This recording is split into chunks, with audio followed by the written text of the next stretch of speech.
വരിക്കപ്ലാവാണ് കേട്ടോ. അപ്പോൾ ഇതൊരു 34 വർഷം പഴക്കമുള്ളൊരു പ്ലാവാണ്. അതിൻ്റെ ചക്ക ഉണ്ടില്ലേ, ചക്ക ഉണ്ടാകണ്ട നല്ല ഭംഗിയുള്ള ചക്കകളാണ്.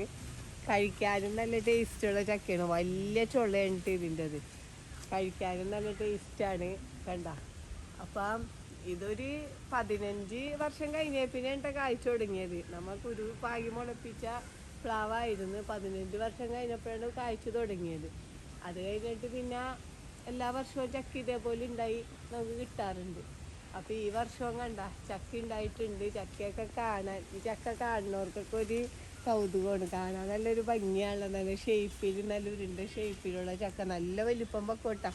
ഇത് ഉണ്ടായി വന്നിട്ട് വലിപ്പം വെക്കണ ചക്കയാണ്. അതിൽ വിളവെടുക്കണ വീഡിയോ ഒക്കെ നമ്മൾ ചെയ്യാം. കണ്ട ഇതിപ്പോൾ ഉണ്ടാക്കണതൊക്കെ നമുക്ക് താഴെയാണ് ഉണ്ടാക്കണം. അതന്നെ ഒരു ഭാഗ്യമായി. അല്ലെങ്കിൽ നമ്മൾ ഇതിൻ്റെ പൊക്കത്താണെങ്കിൽ നമുക്ക് പണിയാണല്ലോ. കണ്ട താഴെയാണ് ഇത് കായ്ച്ചേക്കണതൊക്കെ.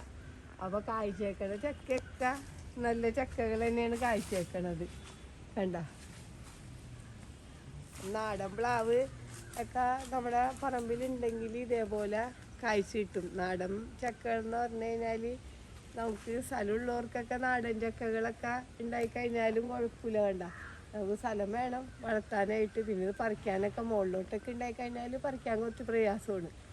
പിന്നെ നമുക്ക് ഇന്നിപ്പോൾ പല പല തരം തോട്ടികളും പല പല തരം കയറണതൊക്കെ ഉള്ളതുകൊണ്ട് നമുക്ക് പ്രശ്നമൊന്നുമില്ല. നമുക്ക് ഇത്രയും പൊക്കത്തിലുള്ളതൊക്കെ വരെ നമുക്ക് പറിച്ചെടുക്കാം.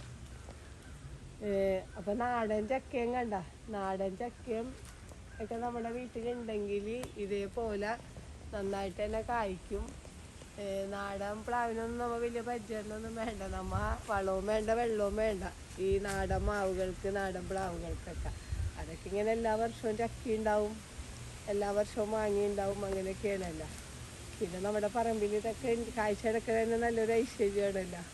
ഈ പ്ലാവും മാവൊക്കെ കായ്ക്കാന്ന് വെച്ച് കഴിഞ്ഞാൽ ഇത് വന്ന് കാണുന്നവർക്കൊക്കെ ഭയങ്കര ഒരു ഇതാണ്. ഇത് ഏത് ചക്കയെന്നൊക്കെ ചോദിച്ചു. പേരൊന്നും ശരിക്കും അറിയില്ല. വരിക്ക ചക്കയാണ് കേട്ടോ. കറക്റ്റ് പേര് നമുക്കറിയില്ല എന്താണെന്നുള്ളത്. കാരണം എൻ്റെ വീട്ടിലുണ്ടായിട്ട് അവിടെ നിന്ന് ചക്കയുടെ കുരു കൊണ്ടുവന്ന് പാകി മുളപ്പിച്ച തൈയാണ്. അവിടെ ഒരുപാട് വെറൈറ്റി ചക്കകൾ ഉണ്ടായിരുന്നു എൻ്റെ വീട്ടിൽ. അപ്പോൾ അങ്ങനെ എല്ലാ വെറൈറ്റിയുടെ ചക്ക അന്നൊക്കെ നമ്മ ഈ ബഡ് ചെയ്ത പ്ലാവൊന്നല്ല വെക്കണത്. നമ്മ അന്ന് കുരുമുളപ്പിക്കലാണുള്ള എല്ലാത്തിൻ്റെ. അങ്ങനെ ഞങ്ങൾ പറമ്പ് നിറച്ച് പലതരത്തിലുള്ള കുരുമുളപ്പിച്ച് പ്ലാവുകളൊക്കെ നട്ടിട്ടുണ്ടായിരുന്നു. പക്ഷെ എല്ലാവരും കായ്ക്കാൻ വളരെ താമസിച്ചാണ് കായ്ച്ചത്. ഇപ്പോഴാണ് എല്ലാം കായ്ച്ച് ഒരുവിധം തുടങ്ങിയേക്കണത്. അപ്പം കായ ഉണ്ടാകാനായിട്ട് ഭയങ്കര താമസമാണ്. പക്ഷെ കായ ഉണ്ടായി കഴിഞ്ഞപ്പോൾ നമുക്ക് ഭയങ്കര സന്തോഷമാണ് ആ കായ കാണുമ്പോൾ തന്നെ. നാടൻ പ്ലാവുകൾ അങ്ങനെയാണ്. നമ്മൾ വെച്ച് കഴിഞ്ഞാൽ ഒരുപാട് വർഷം വേണം കായ്ക്കാൻ. ഇന്നിപ്പോൾ നമുക്ക് വർഷങ്ങൾ കാത്തിരിക്കാനുള്ള ക്ഷമയൊന്നുമില്ല. അന്ന് പിന്നെ നമ്മൾ വച്ചിട്ട് ഇത്രയും നാൾ വരെ നമ്മൾ അത് ക്ഷമിച്ച് കാത്തു വെച്ചുകൊണ്ടിരുന്ന് 15 വർഷമൊക്കെ വരെ. പക്ഷെ ഇന്ന് നമ്മൾ അങ്ങനെ ആരും കാത്തിരിക്കുകയൊന്നുമില്ല. അതുകൊണ്ടാണ് നമ്മൾ ഇന്ന് വിയറ്റ്നാം സൂപ്പർ ഏലി പോലുള്ള പ്ലാവുകളൊക്കെ നടണത്. പക്ഷേ നാടൻ ചക്കക്ക് അതിൻ്റേതായ ഗുണങ്ങളും അതിൻ്റേതായ ടേസ്റ്റൊക്കെ ഉണ്ട്. നമുക്ക് വറക്കാനൊക്കെ നല്ലതാണ് കേട്ടോ.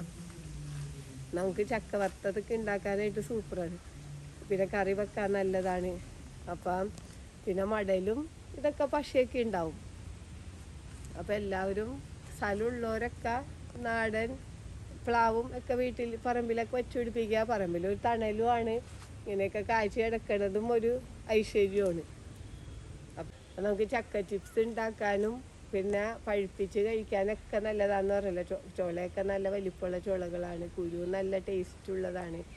അപ്പം ഈ ചക്ക ഉണ്ടായി കിടക്കണ നിങ്ങളൊന്ന് കാണിക്കാനാണ് ഞാൻ ഈ വീഡിയോ ചെയ്തത് കേട്ടോ. ഇത് കാണുമ്പോൾ തന്നെ ഒരു സന്തോഷമുള്ള ചക്കയൊക്കെ ഇങ്ങനെ കാഴ്ചയെടുക്കണ കാണാൻ തന്നെ. അപ്പോൾ ഈ വീഡിയോ പറ്റി എന്തെങ്കിലും അഭിപ്രായങ്ങളോ സംശയങ്ങളോ ഉണ്ടെങ്കിൽ വീഡിയോക്ക് താഴെ കമൻറ്റ് ചെയ്യുക. വീഡിയോ ഇഷ്ടപ്പെട്ടാൽ ലൈക്ക് ചെയ്യുക. വീഡിയോ ഇഷ്ടപ്പെട്ടാൽ ഷെയർ ചെയ്യുക.